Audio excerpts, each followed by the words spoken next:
పవన్ కళ్యాణ్ సినిమాకి టైటిల్ సమస్య.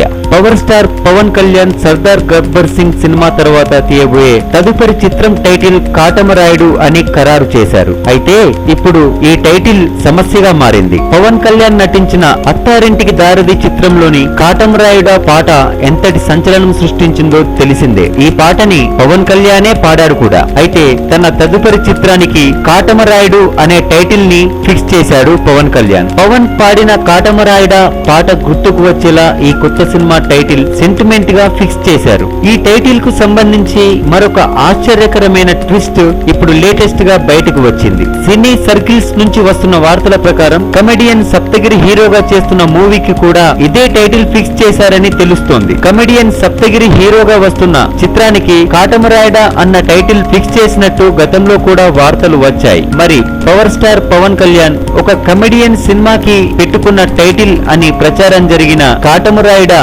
టైటిల్ ని తన సినిమాకి పెట్టుకుంటాడా అనేది ఇప్పుడు అందరిలోనూ ఆసక్తికరంగా మారింది. నిజానికి కమెడియన్ సప్తగిరి పవన్ కళ్యాణ్ కి వీరాభిమాని. పవన్ నోరు తెరిచి అడగాలే కానీ సప్తగిరి టైటిల్ ని ఇచ్చేయడా? కానీ సెంటిమెంట్ పరంగా కాటమరాయుడా అన్న టైటిల్ పవన్ కి నచ్చి ఉండొచ్చు. అయితే కమెడియన్ సప్తగిరి కోసం రిజిస్టర్ చేసిన టైటిల్ తో పవన్ కళ్యాణ్ నటించడం ఏమిటా అని ఆయన అభిమానులు అప్పుడే తమ అయిష్టతని వ్యక్తం చేస్తున్నారట. ఈ విషయం సోషల్ మీడియాలో కూడా బాగానే ప్రచారం జరుగుతోంది. దీనితో పవన్ లేటెస్ట్ సినిమాకి కాటమరాయుడు టైటిల్ ని మార్చాలని ఈ చిత్ర నిర్మాత శరత్ మరార్ పై పవన్ కళ్యాణ్ అభిమానుల నుండి ఒత్తిడి పెరుగుతున్నట్టు వినిపిస్తోంది. మరి సెంటిమెంట్ పరంగా బాగుందనిపించి ఫిక్స్ చేసిన కాటమరాయుడు టైటిల్ తోనే సినిమా ఉంటుందా, లేక పవన్ వీరాభిమానుల నుంచి వస్తున్న ఒత్తిడికి తలొగ్గి టైటిల్ ని మారుస్తారా అన్నది తేలాల్సి ఉంది.